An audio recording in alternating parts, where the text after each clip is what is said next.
LDBC. You know what? Skip the introductions, man. Okay. This just came in. John Bones Jones has been pulled from UFC 200. Okay. And I think John Jones is going to appeal it. Apparently, USADA, what they have found, they tested one of his samples and he got popped. Okay, and they still got to test the B sample, but right now the A sample he's been popped, so he's been pulled from UFC 200. And I know a lot of people, you're gonna sit back and you're gonna say a whole lot of things, y'all. But I'm finna get to y'all. And I'm finna talk to you guys about reality. Okay, John Jones John Jones has a problem. And a lot of you people, y'all try to act like y'all want to ignore that problem.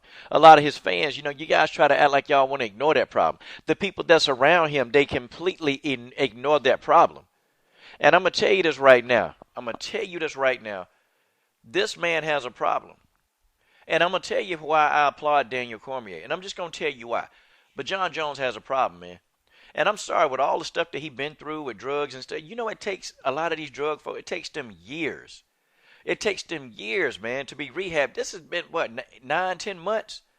And, John Jones, I knew this man wasn't completely rehabbed. See, it wasn't the fact that they popped him for peds. They also found traces of cocaine in his blood. That's what one of the articles said that I read. They also found traces of cocaine in his blood. And I'm going to tell you something, man. That cocaine is a powerful demon. John Jones got multiple demons, y'all. He got a lot of demons. And you know what? And he got a lot of people around him. There are a lot of people around him. They don't give two shakes of a crap about this dude. They don't care nothing about him. They care about their 10%. They care about their 5% that they're going to get off his purse for fighting. They care about what percentage of that during their $2 million purse what they going to get. What percentage were they going to get from that? You see, that's where the concern for John Jones ends. And, even his coach in the interview talking about John is a grown man. He's a grown man, and he's, this is not high school anymore and blah, blah, blah. And I'm sitting here looking like, you know what? Yeah, he's a grown man. Yeah, he should be able to govern his own self. Yeah, John Jones should be able to govern his own self. But this man has an addiction. He has a cocaine addiction. John Jones is a crackhead, and I'm telling you guys, it's not as easy as you think it is. If you are addicted to something, I don't care what it is, it's not as easy as you think. You don't just get over that in 6 months and 7 months. I mean, you ask Oscar De La Hoya, and I'm not picking on Oscar De La Hoya, but it took Oscar De La Hoya years.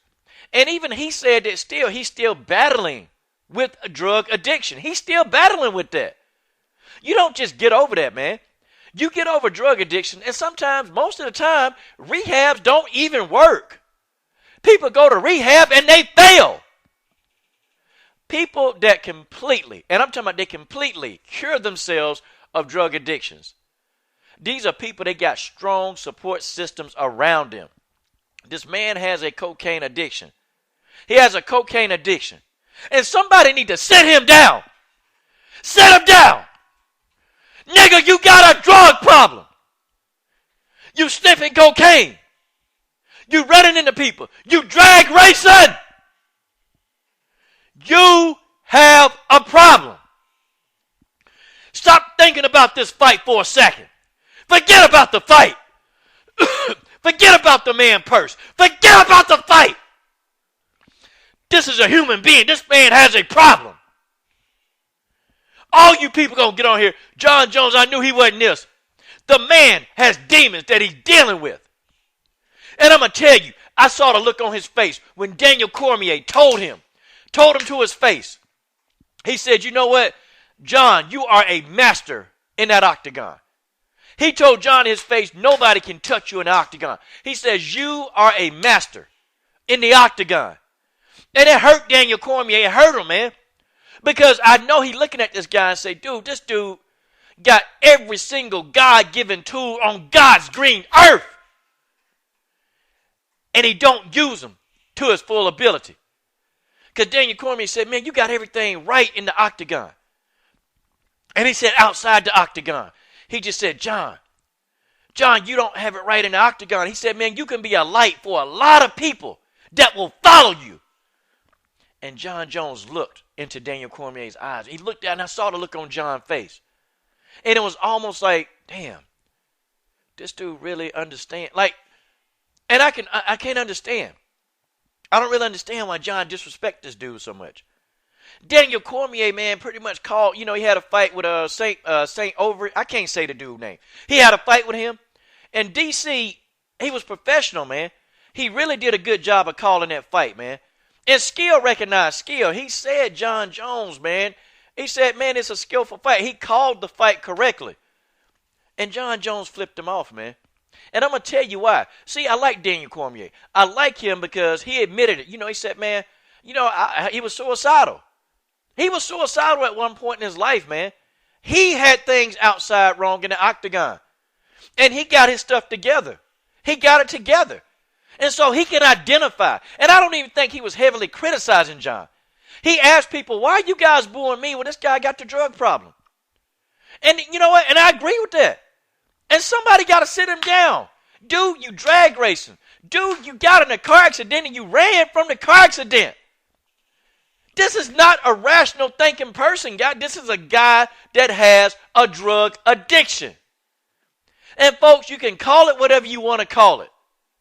It is a man with a drug addiction. And that's just the way it is. Stop thinking about this man first. Stop thinking about how John Jones can change your financial future. John need people around him, man, who give a damn about him. He need people around him, man.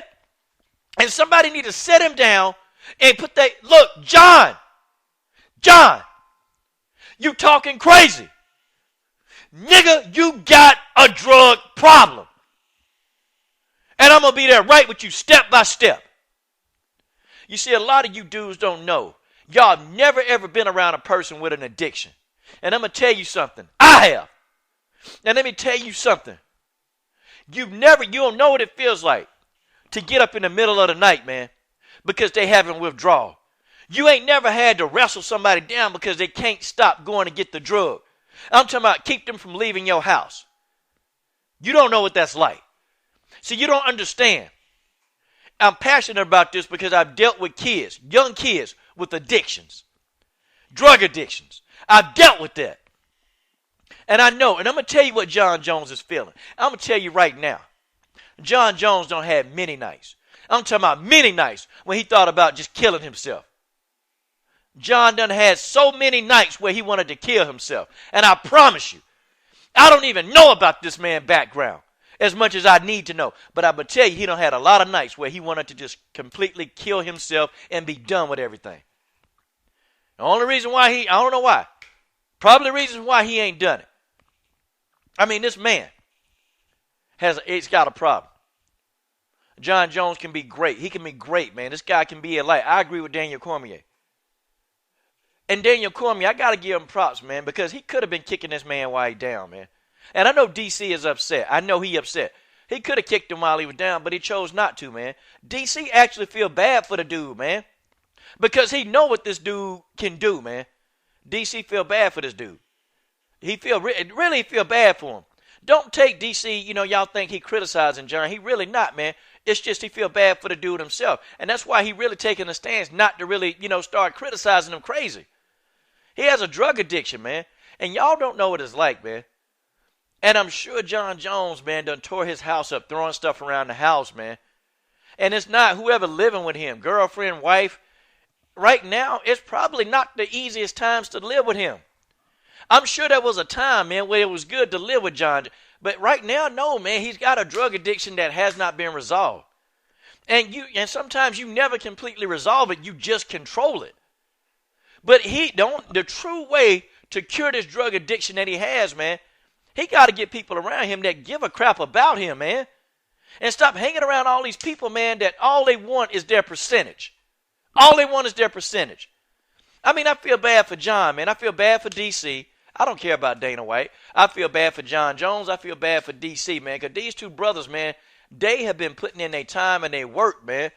And it's unfortunate, man, that John had got these problems, man. But a real friend, if you're really a friend of John Jones Bones, you need to set him down. Don't look at John as a money value. If you really his friend, you talk to this dude and you tell him what it is. I'm done.